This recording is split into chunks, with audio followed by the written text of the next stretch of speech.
each day that is the real high point of the day.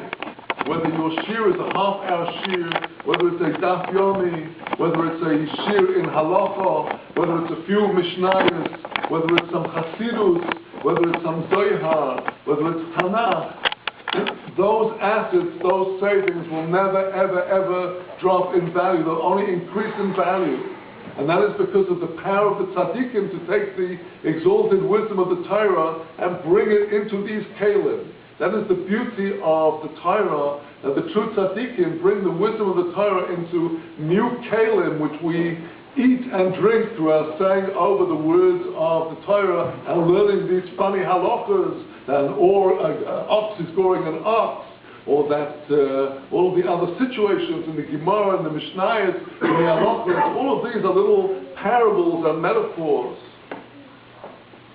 Those who learn the Kabbalah know that all of these are symbols and images and metaphors for levels in Kabbalah.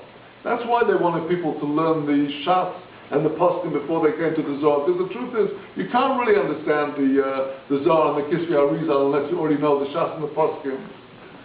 It's very beautiful, and there's no reason why people shouldn't read it to see the great beauty. But for real understanding, you have to have the background knowledge. And the point I want to communicate now is that when you learn a Mishnah, when you learn a Halacha, when you learn a section of Gemara, you're learning something that's going to be with you when you lie down, when you get up, when the time comes to lie down in your bed for your long sleep, and you'll be awakened by the deeper meaning of this Torah.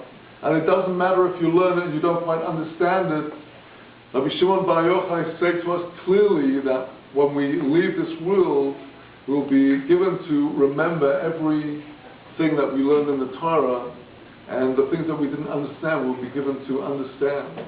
And these are your assets, these are your savings, these are the things that are worthwhile. Look, people have been working for years, they put money away, and the money all suddenly went. I've not found anyone in New York that I've spoken to in nearly 2 weeks of being here that has not been affected, that's not lost by this economic situation. Some people have lost more, some people have lost less, but there's very, very few people who are so high above the waterline they're not really affected at all. And this comes to teach us that all that effort that went into it all suddenly going up in smoke in a few seconds comes to teach us the real place of the effort, the real place where we should put our energies. And we have to make resolutions, we have to fight for this every day. It's mamash, a battle. We've got to fight to get our dose of meat and our dose of potatoes, our dose of vitamins and minerals, which only comes to us from the Torah that we learn, and from the Ma'asim Tovim, the mitzvahs, the fulfilling the Torah. There's some people who can have more to learn, there's other people who can have more to do chesed and to act in the community, and others, each one has its own mitzvah. And so let's take strength in this time of Adar, this time of the joyous acceptance of the Torah and acceptance of the true tzaddikim. Let's take joy in our in mamash, in our heritage, in our Torah, and we should be dancing all night.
So now, my friends, it's your turn. Anybody who would like to make a comment or ask a question, I'd like to invite you to do that now. Please think quickly while I'm here if there's anything you'd like to ask me about, and feel free to ask anything you like. Yes? I was at lunch today, and we were talking about E equals MC squared. What? Anyway, I was talking about we were talking about E equals MC squared. I have heard of that. Something like relativity, you know? Yeah, something like that. And that it's concept that energy doesn't get destroyed; it just changes form. So the question is, through mitzvot, you connect to the infinite. So is it possible to draw new energy into the world through mitzvot? So it's not just matter transforming, but actually more energy coming in the world. I think that is the very essence of the Torah, yesh me'ayin. Yesh, which is existence, new existence, comes out of absolutely nothing. In other words, it's not just a closed, fixed system, but entirely new levels come in. That's what I was talking about earlier. I talked about how the light of Ma comes to rectify the broken vessels of Ban. That is, Ma is an entirely new level. Zohar was an entirely new level of Torah. Arizal, Kabbalah, entirely new.